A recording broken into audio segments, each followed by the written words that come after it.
Morning बच्चों, आज हम पढ़ेंगे पाठ 5 चिट्ठियों की अनूठी दुनिया। चिट्ठी अर्थात पत्र आप सभी लोग जानते हैं। अनूठी दुनिया का अर्थ है कि सबसे अलग दुनिया। जो चिट्ठियों की जो दुनिया है वो सबसे अलग है, जिसे आप कहते हैं यूनिक है, सबसे अलग है ये दुनिया। अभी जो हमारे पास संचार के साधन हैं उन सबसे अलग है चिट्ठियों की दुनिया। तो आइए पढ़ना शुरू करते हैं। तो पत्रों की दुनिया भी अजीबोगरीब है और उसकी उपयोगिता हमेशा से बनी रही है। पत्र जो काम कर सकते हैं वह संचार का आधुनिकतम साधन नहीं कर सकता। तो यहाँ पे बोला गया है कि पत्र जो काम कर सकते हैं वो काम संचार का कोई भी साधन नहीं कर सकता। तो लेखक अरविंद कुमार सिंह का यहाँ कहना है कि संचार क्या आज हमारे पास कई साधन हैं, जैसे आप मोबाइल फ़ोन यूज़ करते हैं, टेलीफ़ोन यूज़ करते हैं, कंप्यूटर पे आप संचार का साधन यूज़ करते हैं, लेकिन इन सबसे अलग क्या है? पत्र है। क्यों पत्र है? क्योंकि जैसा संतोष क्या दे सकता है?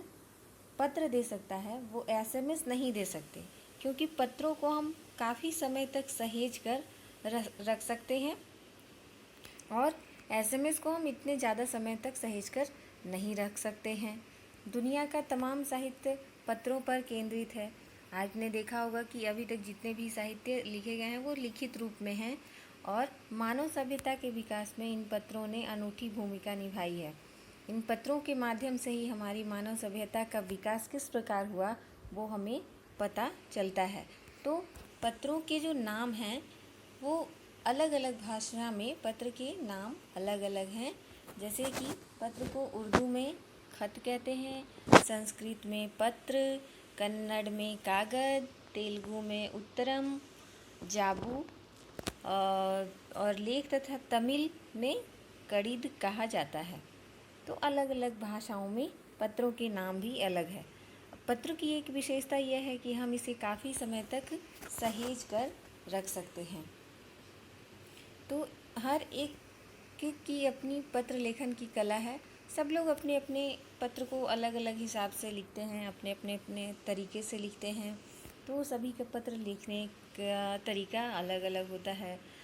भारत में हर रोज़ कितनी करोड़ों चिट्ठियाँ आती हैं, डाक के माध्यम से डाली जाती हैं, तो साबित करती हैं कि पत्र की कितनी अहमियत है। 1953 में पंडित जवाहरलाल नेहरू ने कहा था, हजारों सालों तक संचार का साधन केवल हरकारे या फिर तेज घोड़े रहे हैं। उसके बाद पहिए आए, फिर रेलवे और तार से भी भारी बदलाव आया। तार ने रेलों से भी तेज गति से संवाद पहुंचाने का सिलसिला शुरू किया।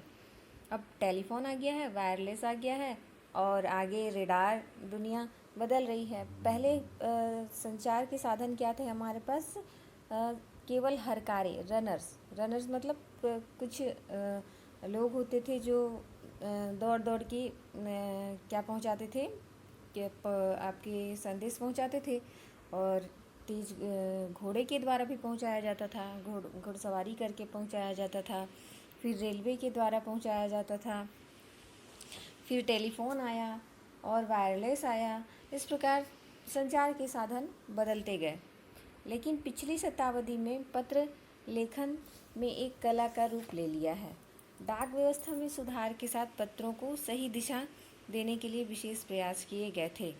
पत्र संस्कृति विकास करने के लिए क्या किया गया था? स्कूली पाठ्यक्रमों में पत्र लेखन का विषय भी शामिल किया गया।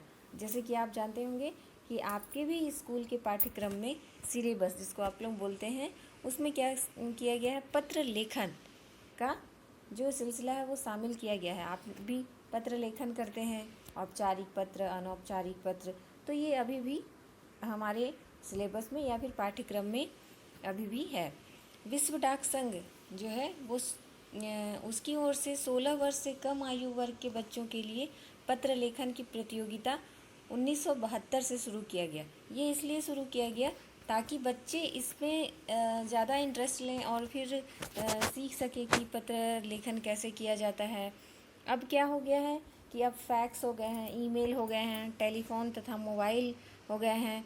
तो अब चिट्ठियों की तेज़ी को रोका जाता है। पर जो अभी भी व्यापारिक डाक की संख्या लगातार बढ़ रही है। बिजनेस से रिलेटेड जो पत्र हैं वो अभी भी डाक के द्वारा ही आते हैं। तो यहाँ पे दिया गया है कि जो चीज़ हम पत्र के द्वारा सहेज कर रख सकते हैं, पत्र के द्वारा जो हम रख सकते हैं अपने संदेश को, वो डाक के द्वारा जो रख सकते हैं वो एसएमएस के द्वारा हम वो नहीं रख सकते। जहाँ तक पत्रों का सवाल है, अगर आप बारीकी से उसकी तह में जाएं तो आपको ऐसा कोई नहीं मिलेगा जिसने कभी किसी को पत्र ना लिखा हो या लिखाया हो। ये थोड़े समय पहले की बात की गई है, क्योंकि अब तो पत्र लिखने का जो सिलसिला है वो कम हो गया है। अब हम एसएमएस से बातें करते हैं और मैसेज के थ्रू एक दूसरे को अपनी बातें बताते हैं। तो जब ये लेख लिखा गया था तब कहना था कि आज तक कोई ऐसा व्यक्ति नहीं होगा जिसने कभी किसी को पत्र न लिखा हो। हम भी जब छोटे छोटे थे तो हम भी अपनी नानी के यहाँ, मौसी, दादी, बुआ के यहाँ पत्र लिखा करते थे। लेकिन आज समय बदल गया है। पंडित जवाहरलाल नेहरू ने अपनी पुत्री इंदिरा गांधी को कई पत्र लिखे। वो फ़ोन तो किया करते थे, लेकिन कई पत्र आज भी पिता का पत्र पुत्री के नाम से उनके लेख संग्रहित हैं। तो वो उन्होंने पत्रों के माध्यम से कई बातें बताई थी। तो पत्र का फ़ायदा देखिए अभी तक ये है कि उनके पत्र अभी तक जो इंदिरा गांधी को उन्होंने लिखा है उसके नाम से, उनके नाम से किताब छपी है कि पिता का पत्र पुत्री के नाम। अभी भी हम जान पाते हैं कि उन्होंने क्या क्या दिया था, अपनी बेटी को क्या क्या संदेश दिया था। और पूरी दुनिया में जो है महात्मा गांधी को पत्र लेखन में सबसे आगे वहाँ उनको माना जाता था। उनके पत्र लेखन की जो कला है वो सबसे अलग थी। क्या उनकी जो पत्र थे पूरी दुनिया से बस यही लिख के आते थे, महात्मा गांधी भारत, इंडिया, ऐसा लिख के आते थे। क्योंकि महात्मा गांधी को पूरे दुनिया के लोग जानते थे, तो उनको ये बताने की ज़रूरत नहीं थी कि उनका पता कहाँ है या उनका पूरा एड्रेस देने की ज़रूरत नहीं थी। 5 देश दुनिया से बड़ी संख्या में पत्र पहुंचते थे उनके पास। एक दिन में सैकड़ों पत्र पहुंच जाते थे महात्मा गांधी के पास। महात्मा गांधी ही नहीं, आंदोलन के तमाम नायकों के पत्र गांव-गांव में मिल जाते हैं। तो जितने भी आंदोलन के नायक थे, जिन्होंने आंदोलन में, स्वतंत्रता के आंदोलन में भाग लिया, तो उनके पास कई पत्र आते थे। ये पत्रों का जादू है। यही नहीं, पत्रों के आधार पर ही कई भाषाओं में जाने कितनी किताबें लिखी जा चुकी हैं। पत्र के आधार पर ही कितनी किताबें लिखी जा चुकी है। किसी के पत्र को पढ़ के उनके आधार पर कई किताबें लिखी जा चुकी है। वास्तव में पत्र किसी दस्तावेज से कम नहीं है। पंत के 200 पत्र बच्चन के नाम और निराला के पत्र हमको लिखे हैं क्या कहा तथा पत्रों के आईने में दयानंद सरस्वती समेत कई पुस्तकें आदि मिल जाती हैं। तो जैसे पंत जी जो हमारे सुमित्रानंदन पंत थे, तो बच्चन जी ने उन्हें कई पत्र लिखे थे। तो निराला जी के कई पत्र को सहेज कर रखा गया है। प्रेमचंद खास तौर पर नए लेखकों को बहुत प्रेरक जवाब देते थे तथा पत्रों के जवाब में भी बहुत मुस्तैद थे। मुंशी प्रेमचंद, जिनकी कहानियाँ आपने पढ़ी होंगी। नेहरू और गांधी के लिखे गए रविन्द्रनाथ टैगोर के पत्र भी बहुत प्रेरक हैं, जो आपको प्रेरणा देते हैं। महात्मा और कवि के नाम से महात्मा गांधी और रविन्द्रनाथ टैगोर के बीच सन 1915 से 1941 के बीच पत्राचार का संग्रह प्रकाशित हुआ है, जिससे बहुत से नए तथ्यों को उनकी मनोदशा का लेखा जोखा मिलता है। पत्र की परंपरा भारत में बहुत पुरानी है। इसका असली विकास आज़ादी के बाद ही हुआ है। तमाम सरकारी विभागों की तुलना में सबसे ज़्यादा गुडविल डाक विभाग की ही है। कई क्षेत्रों में पत्रों का विकास हुआ है और शहरी इलाकों में आलीशान हवेली हो या फिर झोपड़पट्टियों के लोग हों, समुद्र तट पे रहने वाले लोग हों, बर्फबारी के शहरों में रहने वाले लोग हों, बर्फबारी की पहाड़ियों में रहने वाले लोग हों, दुर्गम जंगलों में रहने वाले लोग हों, इन सभी को पत्रों का इंतज़ार रहता था। इन सभी के पास उनके पत्रों को पहुंचाया जाता था। एक दो नहीं, करोड़ों लोग खेतों और अन्य सेवाओं के लिए रोज़ भारतीय डाकघरों के दरवाजे पर तक पहुंचते थे। उनकी बहुआयामी भूमिका नज़र आती है। दूर देहात में भी लाखों गरीब घरों में चूल्हे मनी ऑर्डर अर्थव्यवस्था से ही चलते थे। इसका अर्थ यह है कि चूल्हे मनी ऑर्डर अर्थव्यवस्था से कैसे चलेंगे।